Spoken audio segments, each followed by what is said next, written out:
আসসালামু আলাইকুম। ঈদ মোবারক। এই ১ম আমরা মারিয়া পশ্চিম পাড়া, আমাদের নিজস্ব ঈদগাহে পাড়া আমরা নামাজ আদায় করব ঈদের।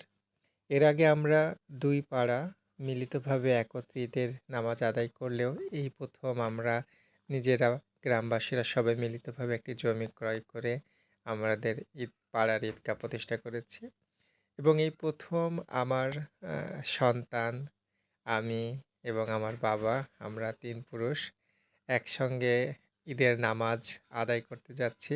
সবথেকে আনন্দের বিষয় হচ্ছে যে নিজেদের পাড়ায় নিজেদের ঈদগাহে নামাজ আদায় করার একটি আনন্দই খুবই আলাদা। এখনও আমাদের অনেক কাজ বাকি রয়েছে। আমাদের গ্রামবাসীরা সবাই মিলিতভাবে একটি জমি ক্রয় করেছে। এখানে সবাই সহযোগিতা করেছেন, কম বেশি সবার সহযোগিতা রয়েছে। আমরা এখনো ঈদগাহ আসলে এখনো অনেক কাজ বাকি রয়েছে। সেটা করতে হবে পর্যায়ক্রমে। আমরা আরও চাঁদা দিয়ে টাকা তুলে ইনশাআল্লাহ এটা খুবই সমৃদ্ধ একটা ঈদগাহ তৈরি করব। ১ম ঈদুল ফিতরের নামাজ আদায় করছি আলহামদুলিল্লাহ।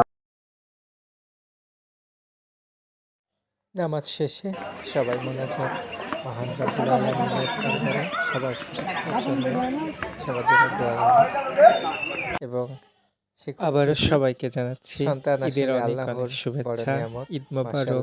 দোয়া রাখবেন সবাই। আসসালামু আলাইকুম।